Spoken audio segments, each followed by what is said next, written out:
This essay example, as well as thousands of others, is available in text format on our website for free and without registration. Simply Google Ivy Panda Free Essays.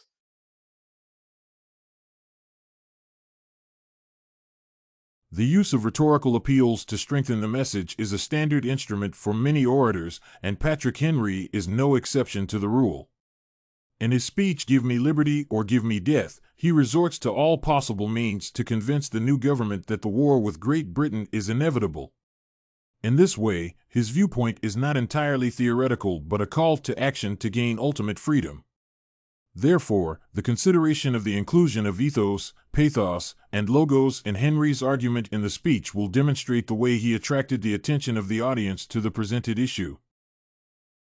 The first tool that Henry used to persuade people of the need to fight was related to the attempts to prove the credibility of his thoughts by referencing other reliable sources. Thus, for example, he provided extensive information on the past development of the situation by saying that the British ministry unwillingly received their petition. The orator also added that the presence of fleets and armies by their shores did not resemble an attempt to find a peaceful way to negotiate. Hence, logos was the principal instrument that he employed to convince others of the inadequacy of the actions of Great Britain by invoking their reaction to American initiatives. The second method contributing to the good reception of Henry's speech was pathos, and it was more frequent than the previous technique. As can be seen from the text, the author incorporated it in the very first sentence by referring to the patriotic feelings of his fellow citizens. He further included this appeal in the inquiry about any other possible motives that his listeners could ascribe to the actions of the British government rather than deprive them of liberty.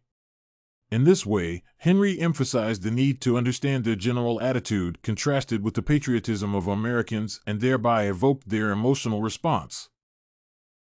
The third rhetorical appeal inherent in the speech was ethos, which implied conveying respect for the author's personality and, therefore, his specific thoughts on the matter.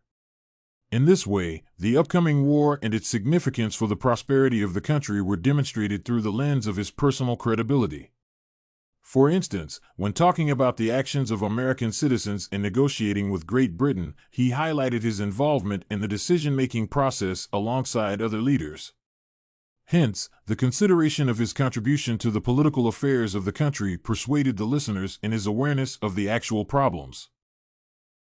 To summarize, Patrick Henry successfully used logos, pathos, and ethos in his speech, intended to demonstrate the necessity of war actions against Great Britain. First, he referred to credible sources of information reflecting on the measures taken by the British government in relation to their country. Second, Henry appealed to the patriotic feelings of his fellow citizens to attract their attention to the global problem. Third, the orator presented himself as a person directly involved in negotiations and, therefore, aware of the current situation.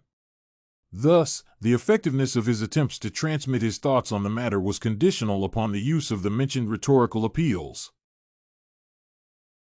This essay on Give Me Liberty or Give Me Death, Rhetoric Appeals in Patrick Henry was written and submitted by a student just like you. The Ivy Panda Samples database hosts thousands of works similar to this one on various subjects. Visit ivypanda.com to find what you are looking for, free of charge.